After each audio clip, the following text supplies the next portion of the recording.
I have before you the king of Rolex sports watches, and that is the Rolex Daytona.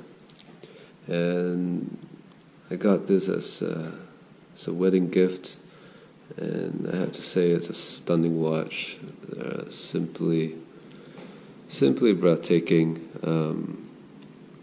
I bought this. Right when the ceramic Daytonas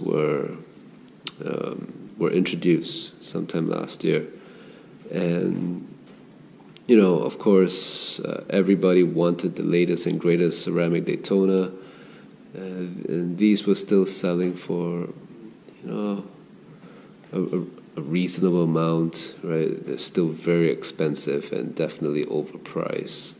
Rolex controls the supply of the steel Daytonas, and they are just impossible to get at the AD right now. I've worn this watch for a couple months now, and I have to say it's definitely more on the dressy side.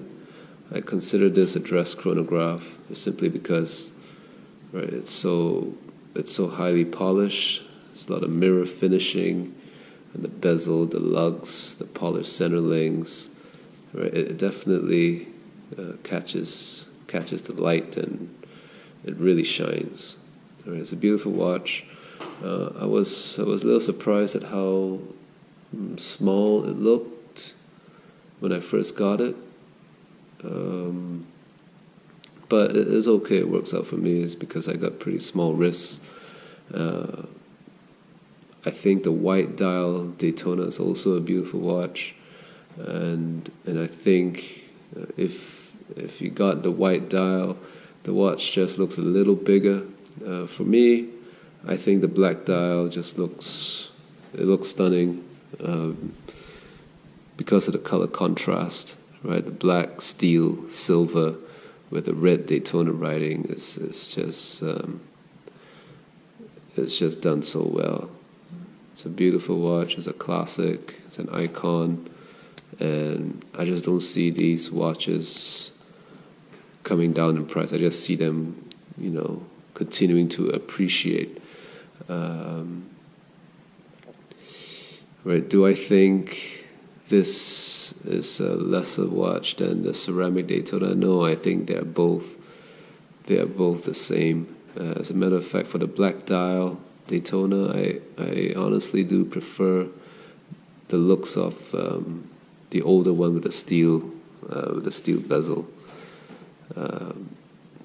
Even the white dial, I don't know, the ceramic bezel doesn't quite do it for me on the Daytona. But hey, it's something new. It's refreshing. Right? I appreciate it, but I think in the future,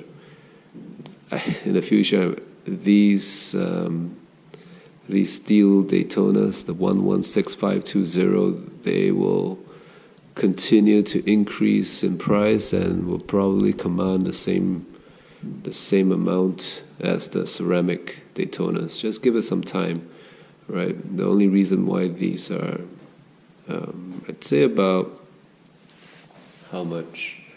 Maybe about $5,000 less, about 4,000, right? These now, I think they sell for about 12,000 US, while ceramic Daytonas, they could be had for about 16,000 US dollars. So the gap is closing in, right? When the ceramic Daytona first came out, people were asking for upwards of 20,000, 25,000, while these were going for about 10,000 US. And now the gap has shrunk because the price of the ceramic Daytona has gone down, while this has gone up because obviously it's been discontinued. And and I think it looks better than the ceramic Daytona, for the black dial at least, right? The white dial ceramic Daytona is stunning, The black dial ceramic Daytona, I'd rather have this one. So yeah, it has this one has the modern bracelet and the modern clasp, which is just so well made. The Daytona, let's run the chronograph. The feel of the pushers when you start it, it's just it's incredible. The feel, sound.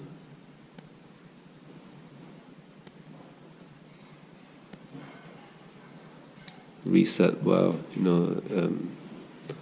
I feel very fortunate to be able to just do that. So, is it worth the money? Is this watch worth, $12,000 in today's secondary market? Objectively, probably not. The only reason why it's worth that much is because, a simple law of supply and demand. When you look at gold pieces, right, the gold Submariner, the gold GMT, and the gold Daytona, they're all about the same price. But when you look at a steel sub, steel GMT, steel Daytona, the Daytona goes for twice, the steel Daytona goes for twice the amount of a sub. So it's, I guess it is a little inflated. Let's not kid ourselves here, right? The only reason why it's so expensive is simply because of supply and demand. And but it is a beautiful watch, and I think if you're a serious collector, you should. Yeah, you should. Well, I don't say you should, but I can understand why this is a grail piece for many collectors. Right, the Rolex Daytona. It's a beautiful watch. Is it a keeper? To be honest, I don't know. Right, I don't know if this is a keeper. I love this watch. I'll try to keep it for as long as I can. But it is a beautiful watch. Let's do a wrist shot.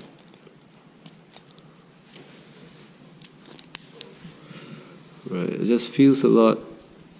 It's just so proportional. It's beautiful, and it's versatile. Right, it can also be dressed up, dressed down.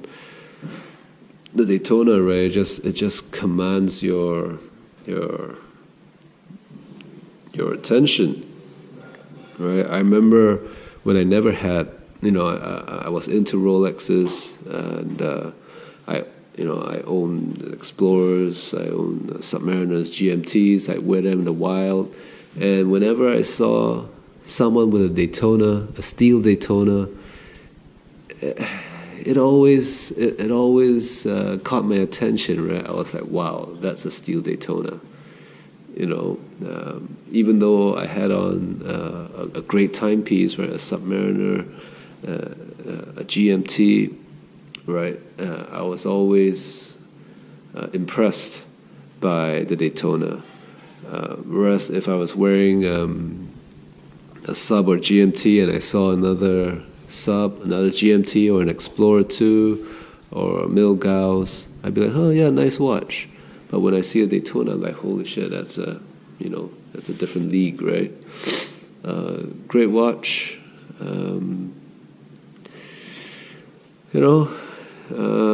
I guess the negatives about the Daytona is that